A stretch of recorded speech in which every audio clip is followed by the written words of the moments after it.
প্রিয় নবম দশম শ্রেণীর শিক্ষার্থীরা, পড়াশোনা করি চ্যানেলের পক্ষ থেকে তোমাদেরকে অনেক অনেক অভিনন্দন। আমরা আজকে গণিতের 12 অধ্যায় অর্থাৎ সমতলীয় ভেক্টর অধ্যায়ের যে 7 নম্বর অঙ্কটা রয়েছে এখান থেকে আমরা আজকে ক্লাস শুরু করছি। ইতিপূর্বে আগের পাঠগুলো যারা দেখোনি, আমরা ভিডিও নিচে প্লে লিস্টের লিঙ্কগুলো দিয়ে দিই, সেখান থেকে তোমরা দেখে নিবে। তো এখানে প্রমাণ করতে বলা হয়েছে যে মাইনাস ব্র্যাকেটে আছে A vector plus B vector. দেখো, এটা আমি মাইনাস দিয়ে যদি সরাসরি গুণ করে দিই তাহলে কিন্তু এটাই আসে, কিন্তু এটা এক লাইনে আসলে প্রমাণ হবে না। এখানে কিছু বিধির মাধ্যমে জিনিসটা আমাদের প্রমাণ করে দেখাতে হবে। তো আমি 7 নাম্বারটা তুলছি। তো এটা হচ্ছে আমাদের 7-এর ক। তো এখানে আমাদের যে কোশ্চেনটা ছিল, মাইনাস ব্র্যাকেটে ছিল A vector plus B vector সমান minus A vector minus B vector. এটা সরাসরি দেখো, প্লাস মাইনাসে মাইনাস, এটাও প্লাস মাইনাসে মাইনাস করলে এটাই চলে আসে, কিন্তু তাতে আসলে প্রমাণের বিষয়টা ফুটে ওঠে না। তো এখানে আমরা যেটা করব সেটা হচ্ছে, দেখো, লেফট হ্যান্ড সাইড বা বাম পক্ষটা নিয়ে আমরা যদি কাজ করি, তাহলে বাম পক্ষে আমাদের আছে মাইনাস ব্র্যাকেটে এ ভেক্টর প্লাস হচ্ছে বি ভেক্টর। তো এইখানে আমরা দেখো একটা ওয়ান নিয়ে কাজ করব। হ্যাঁ, তো এটা আসলে বন্টন সূত্র যেটা আছে সেই বন্টন বিধি অনুসারে প্রমাণটা করব। তো এই সামনে একটা ওয়ান নিলে এতে মানের কোনো কিন্তু পরিবর্তন হয় না। সো এখানে একটা আমরা ওয়ান নিয়ে নিলাম, আর এই ভিতরে যেমন ছিল A vector plus B vector, এই জায়গাটাকে আমরা ঠিক রাখলাম। তো বন্টন সূত্রে যেটা বলে যে বাইরে যে গুণ আকারে থাকে ব্র্যাকেট ভিতরে, তো এটার সাথে একবার এর গুণন একবার এর গুণন, এটা করলে এটাকে বন্টন, বিলি বন্টন করে দেওয়া আর কি। হ্যাঁ, তো এই নিয়মে আমরা করলে একবার এটার সাথে এটা গুণ করব, minus one into A vector. এটা যেহেতু স্কেলার, তাহলে স্কেলারটা গুণনে কি আগে লিখতে হয়, প্লাস এখানে আমরা আবারও এই মাইনাস ওয়ানের সাথে এটাকে গুণ দেবো, তাহলে minus one into B vector. তো এটাকে বলা হয় বন্টন সূত্র। এখানে আমরা ব্যাখ্যা দিয়ে দেব যে বন্টন সূত্র।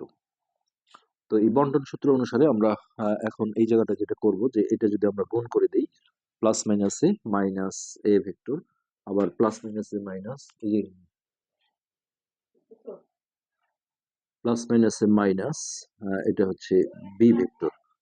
হ্যাঁ, এখন এইখান থেকে আমরা দেখছি যে রাইট সাইডে আমাদের যে জিনিসটা ছিল এটা কিন্তু অলরেডি প্রমাণ হয়ে গেছে। তো এর সাহায্যে আমরা বলে দিতে পারবো যে অতএব লেফট হ্যান্ড সাইড সমান সমান রাইট হ্যান্ড সাইড দেখানো হলো। তো এইভাবে জিনিসটা ওয়ান ইনক্লুড করে নিয়ে জিনিসটাকে প্রমাণ করতে হবে। তো এরপর আছে খ নাম্বার, 7-এর খ। তো ক্ষয়ে যেটা আছে এখানে প্রমাণ করতে বলা হয়েছে এরকম যে A vector plus B vector সমান হচ্ছে সি ভেক্টর হলে, তাহলে এইটা আমরা দেওয়া আছে দিয়ে এটা তুলে নিই, দেওয়া আছে এটা। তো এখান থেকে আমরা দেখো হচ্ছে বর্জন বিধি ইউজ করে জিনিসটাকে করব। আমাদের যেটা প্রমাণ করতে বলেছে সেটা ছিল এমন যে এ ভেক্টর সমান হচ্ছে C vector minus B vector. তো এইখানে দেখো বাম পাশে শুধুমাত্র এ ভেক্টর আছে, তার মানে এইটাকে আমাদের আউট করে দিতে হবে। তো এটা আউট করার জন্য আমি চাইলে কিন্তু এটাকে এই পাশে নিয়ে যে মাইনাস করে দিলেই একবারই চলে আসে, কিন্তু সেটা আসলে প্রমাণের বিষয় হবে না। যার কারণে এইখানে ঠিক সমীকরণে যেমন বিষয়গুলো থাকে, ধরো এক্স প্লাস থ্রি সমান ফাইভ, তো এখান থেকে এক্স এর মান কিন্তু আমরা সরাসরি এটাকে প্লাস প্লাস থেকে এই পাশে মাইনাস করে পাঠিয়ে দিলে আমরা সরাসরি পেয়ে যাই যে অতএব এক্স সমান সমান টু। তো এটা ছোট ক্লাসগুলোতে, যেটা ক্লাস সিক্সে আসলে সমাধানগুলো এইভাবে করে, যে এটাকে আউট করতে গেলে দুই পাশে একটা মাইনাস থ্রি নেয়, যেমন ধরো x plus three minus three, এই পাশে ফাইভ মাইনাস থ্রি। তাহলে এই যে এটা দেখো, প্লাস থ্রি মাইনাস থ্রি কাটা গিয়ে এক্স, আর এটা বিয়োগ করে হচ্ছে টু। এই নিয়মটা আমরা এখানে অ্যাপ্লাই করব। তো এই বিটাকে আউট করার জন্য আমরা দুই পাশে একটা হচ্ছে মাইনাস বি যোগ করে নেব। তাহলে A vector plus B vector, এইখানে একটা দেবো মাইনাস বি ভেক্টর, আর এইখানে এই সি ভেক্টর থেকে আবার একটা মাইনাস বি ভেক্টর। পাশে লিখে দিতে পারো উভয় পক্ষে মাইনাস বি যোগ করে। মানে এটা আসলে যোগ করে কেন, যে এখানে যোগ দিয়ে ব্র্যাকেটে মাইনাস বি, এই বিষয়টা। তাহলে এখানে দেখো এই দুটো আমরা ডিরেক্ট আসলে কেটে দিলে একবারেই চলে আসে। তারপরেও আমরা আরেকটু যদি বিস্তারিত করতে যাই, এটা কেটে দেওয়া যাবে, সমস্যা নেই। এই দুটো কেটে দিলেই এখানে থাকলো এ ভেক্টর, আর এই পাশে থাকলো আমাদের C vector minus B vector. তো এই যে প্রমাণটা কিন্তু হয়ে গেছে, আমরা এখানে বলে দেব দেখানো হলো। তো এই ছিল 7 নম্বরের ক খ। এবার আমরা 8 নম্বরটা করি। 8ও অনেক সহজ এই ধরনের অঙ্ক এইটা। 8এর কয়ে যেটা বলেছে যে দেখাও যে A vector plus A vector সমান 2a ভেক্টর। আমরা ডিরেক্ট কিন্তু যোগ করে দেখো 2a ভেক্টরই পাই। তো এটা আমরা একটু গণিতকের নিয়মে করব। প্রথমে আমরা দেখো লেফট হ্যান্ড সাইড তুলে নেব। লেফট হ্যান্ড সাইডটা হচ্ছে আমাদের এ ভেক্টর প্লাস এ ভেক্টর।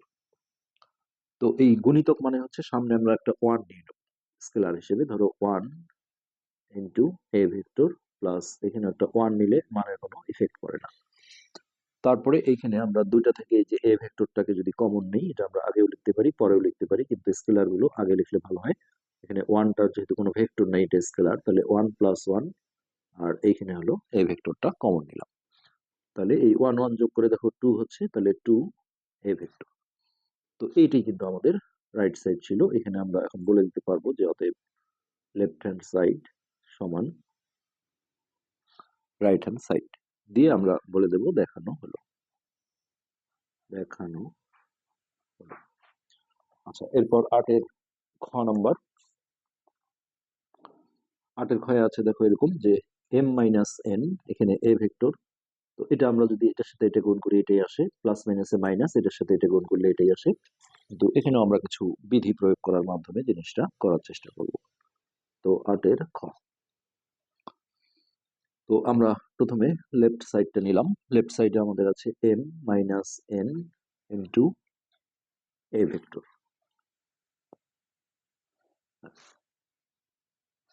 তো এখন এই জায়গায় দেখো আমরা এই যে এইটাকে আমরা একটা কাজ করে নেব যে m এখানে প্লাস করে নিয়ে, মানে আমরা বন্টন বিধিটা প্রয়োগ করতে যাচ্ছি। তাহলে এইখানে মাইনাস এনটা দেখো এইভাবে ঢেকে নিলাম, নিয়ে সেকেন্ড ব্র্যাকেট দিয়ে ওই এ ভেক্টরের সাথে যেটা গুণন ছিল এটা আমরা গুণটা ঠিক রাখলাম। তো এখন বন্টন করে দিলে একবার এটার সাথে এটা যাবে, অর্থাৎ এম এ ভেক্টর। আর এই জায়গাটা আমরা দেখো এইভাবে লিখতে পারি, প্লাসটা বাইরে রেখে মাইনাস এন এ ভেক্টর। ওকে, এখন এইটা দেখো এম এ চলে আসলো। আর এই জায়গাটায় আমরা এটাকে যদি ভেতরে দিয়ে দিই, এটা একবারেই প্লাস মাইনাসে মাইনাস এন এ ভেক্টর লিখে দেওয়া যায়। তো এটি কিন্তু ডান পক্ষ। এগুলো আসলে সেই ধরনের কোনো অঙ্ক নয়। লেফট হ্যান্ড সাইড সমান রাইট হ্যান্ড সাইড বলে আমরা বলে দিতে পারবো যে দেখানো হলো। ওকে, এরপর লাস্ট যে গ নাম্বারটা আছে 8এর গ। আচ্ছা, গয়ে যেটা ছিল সেটা হচ্ছে M into A vector minus B vector সমান M A vector minus M B vector. তো এটা আমরা লেফট হ্যান্ড সাইডটা নিলাম, বাম পক্ষ। বাম পক্ষে আছে M into A vector minus B vector. এখানে দেখো বাইরে এ ভেক্টর ছিল আর এখানে এমটা বাইরে আছে গুণন আকারে। তো সেক্ষেত্রে এইখানে আমরা যেটা করব যে এমটাকে আমরা বাইরেই সামনেই রাখবো, আর এইখানে সেকেন্ড ব্র্যাকেট দিয়ে দেখো এইটাকে প্লাস করে নেব এইভাবে, প্লাস মাইনাস বি ভেক্টর। ওকে, এখন আমরা বন্টন বিধি প্রয়োগ করলে একবার এর সাথে এর গুণন, একবার এর সাথে এর গুণন, অর্থাৎ এই দুটো গুণ করলে হবে এম এ ভেক্টর, আর এটা plus M into minus B vector. এই এই জায়গাটা আমরা এখন গুণ করে দিই। তাহলে এখানে হচ্ছে এম এ ভেক্টর প্লাস মাইনাসে মাইনাস, স্কেলারটা আগে লিখতে হবে, এমটা স্কেলার, এর যেহেতু ভেক্টর চিহ্ন নেই, এম বি ভেক্টর। তো এই আমাদের রাইট হ্যান্ড সাইড কিন্তু চলে আসছে। তাহলে লেফট হ্যান্ড সাইড সমান রাইট হ্যান্ড সাইড বলে আমরা বলে দিতে পারবো যে দেখানো হলো। অতি সহজ অঙ্ক, এগুলো আসলে তেমন কিছুই নেই। তো এই ছিল আমাদের আজকের পাঠ। আজকে এ পর্যন্তই, ধন্যবাদ।